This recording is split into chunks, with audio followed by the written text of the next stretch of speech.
Welcome to my channel. Greetings, everyone. This is Q Man, and coming to you live from Boca Chica, which is in the Dominican Republic, guys. I've been living here for since August 12th of 2020. August 12th, 2020. For those of you who are new to the channel and don't know, it's currently 81 degrees right now. It's a beautiful night. High today of 91. Um, so all of my stuff is done. So guys, my evening tradition is, guys, I have my cigar and I have my whiskey, my rum, my scotch or bourbon. What's up, Nelson? I see you, bro. After I do my presentation, I'll holler at everybody in the live chat if you're still here. But guys, let's get into the topic today. I see you, Henry. Let's get into the topic today. Oh, Henry will be here, I think, on the 26th, man. I can't wait to see you, bro. All three of those bastards are going to prison for the rest of their life. Okay, all of them. And I'm very happy, guys. But and being retired, guys, I watched this whole trial. When I say I watched the whole trial, I mean I watched the whole trial. If I missed any of it because of whatever, I caught it on YouTube. I watched this entire trial. Now, the death of that young man, what he must have experienced last year is the type of shit you see on television from back in the day when men on horses and buggies or whatever chased down black men and killed them. I can't imagine what he was going through in his mind in America in 2020 that was actually happening to him, except it was white men in big ass trucks. All that was horrible. But one of the things that bothered me more than anything, guys, I'm gonna tell you about those goddamn police. When the police contacted his mother and informed him of his death, her of his death, the police officer told her that her son had burglarized the house and there was an altercation with the owner of the property and they was fighting over the gun and he got murdered. That's what the police officer told her, who informed her of her son's death. Do you know when she found out that's not what happened? She found out that's not what happened the same time I did during the trial. She's been mourning her son, thinking that he was committing a crime and got murdered. That's what they told her. Guys, we all know the story. We all know what happened, but I'm gonna cut to some key important things. When they grabbed their guns and started chasing him, they hadn't called the police. They finally called the police at the end. The father. I'm not gonna say the son's name. I'm not gonna say the father's name. I'm not gonna say that other piece of shit's name. I'm gonna say the son, the father, and the other piece of shit. Okay. When they finally called the police, 911, near the end, the father is on the back of the pickup truck. The son is driving. They're coming close to the end. The father calls 911 emergency line, says, send the police to this neighborhood. Why? There's a black man running down the street. That's what they told the police. Okay. What did he do? What crimes are he committing? Well, there's been a lot of stuff going on in the neighborhood, and I think it's him. That's how it happened. They killed him because they thought he did something. Now, here's the most horrible part, man. The police department in that town, they treated the son, the father, and that other piece of shit similar to how they treat police officers who kill people. They were cordial with them. They were friendly with them. They didn't separate them at the scene, keep them from getting their story together. They let them walk all over and talk their. The father, because he is former law enforcement investigator, he knew many of the people who came out there, officers, coroner, everybody. He was seen talking to all them. They didn't separate them. They didn't confiscate their phones.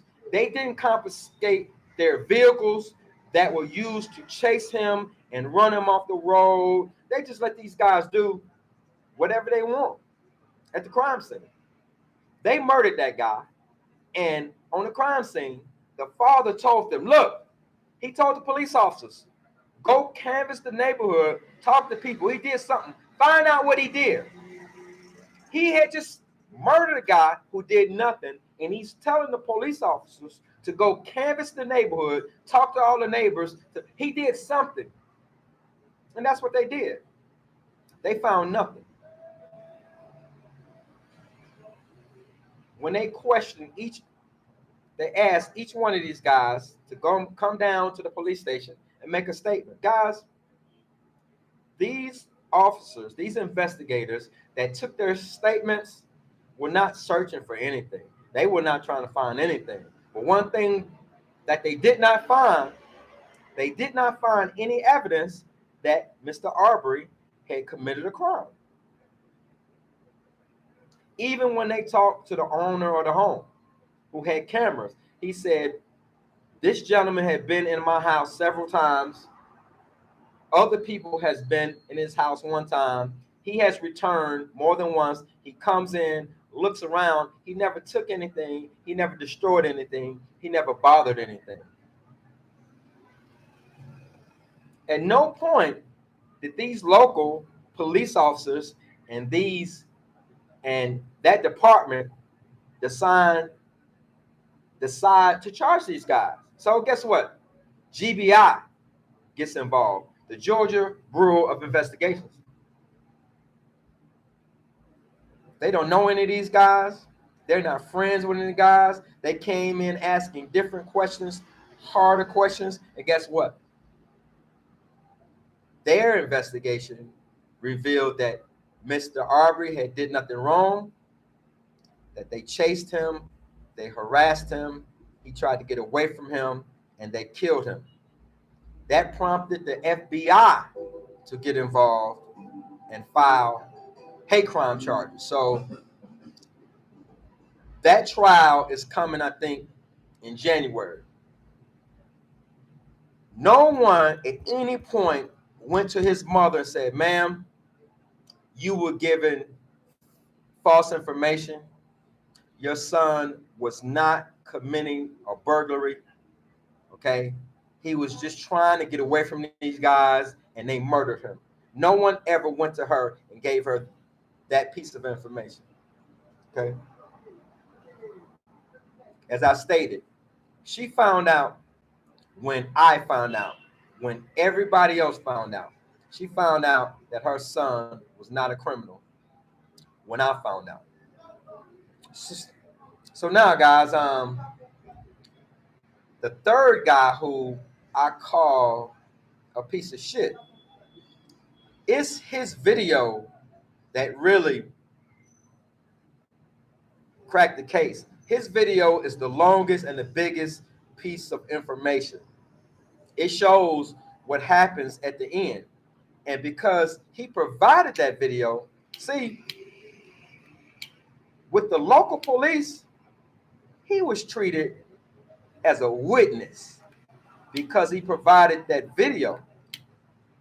But when the GBI came in and questioned them, and he admitted to using his truck to corner him, to run him into a ditch and to box him in and to trap him like a rat. See? The GBI did not treat him like a witness.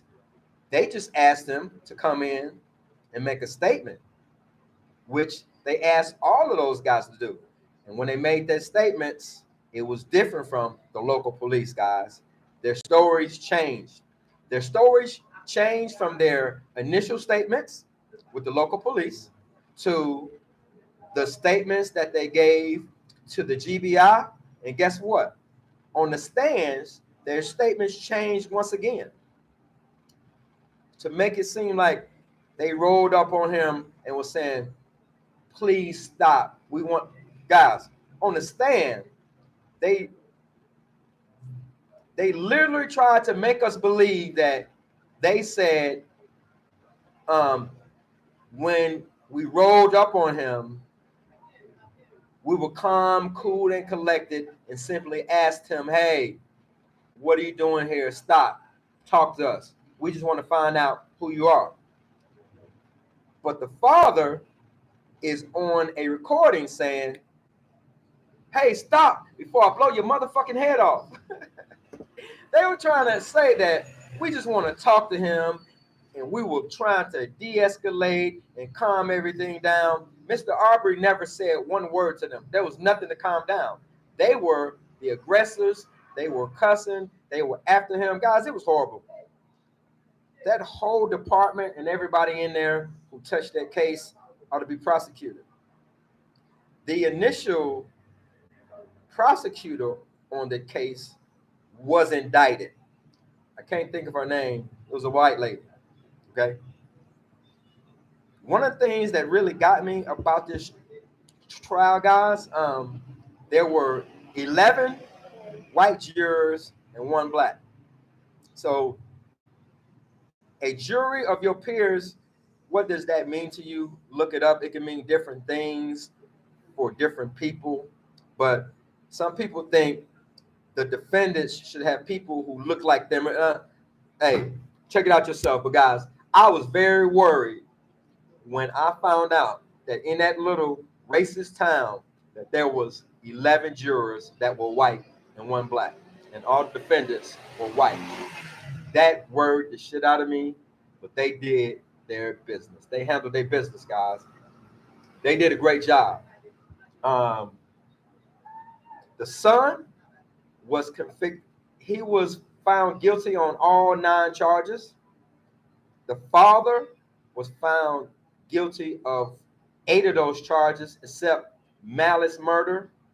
And the third guy, known as a piece of shit, I think he was found guilty on 6 of those charges. He wasn't found guilty of malice murder and the charge that was associated with having a weapon, but he was also charged with murder. And he thought he was gonna get off. But it goes back to the old saying of what my mama said, okay? This is what my mama told me, and this is why I ain't never been in jail. When you see somebody doing something wrong, go the other way. If you with them, you did it too. If you with them, you did it too. That has been the standard held against black people. Let some guys rob a bank. The guy that's sitting in the car that never go in the bank, he getting the same charges. Let one of those bank robbers kill somebody. He didn't go inside the building, but that guy driving the getaway car is going to get that murder. The guy standing outside the bank, looking out, watching, not letting nobody else in, guess what? He ain't going to the bank. He didn't have a gun. But if one of those robbers murder someone, guess what? He's going to get the same charge. Everybody in that bank, whether you got a weapon or not, all y'all getting the same charges. So that's what my mama taught me. If you were there, you did it. And that really applied to black people. If you were there, all y'all getting the same charges. Okay? Every last one of y'all are getting the same charges. If it's 5 of y'all in a room and 2 of them rape a girl and you didn't rape them, but you there, guess what you get? The same charges. You get them. So guys, his family has some justice. There's no justice for Mr. Abery. He's dead, guys, but there's justice for the family, and I hope going forward, white people just understand to just leave us the fuck alone. If you think we did something, call the police. Leave us alone, man. Just leave people alone. Not just black people. Leave people alone, period. All right? That's my spiel, guys. That's all I got. I'm going to the live chat. What up, Nelson? What up, Henry? Nelson shoots me that 100. Everybody going to jail, guys. You go to jail, you go to jail, you go to jail. Yes, everybody going to jail. It's a great day in America to see justice. It's a great day in America to see justice, guys. It's a great day. It's a great day. So that's it, guys.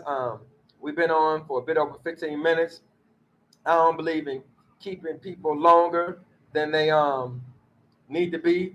So I'm gonna get out of here. If you have any thoughts that you think of later, man, just leave me some comments in there. I appreciate you, Nelson. And guys, in a minute, I'm about to make another video about there's a lot of people hitting me up talking about I'm gonna move to the DR, guys, and I got some information for them, guys. All right, man, I'm gonna holler at y'all later.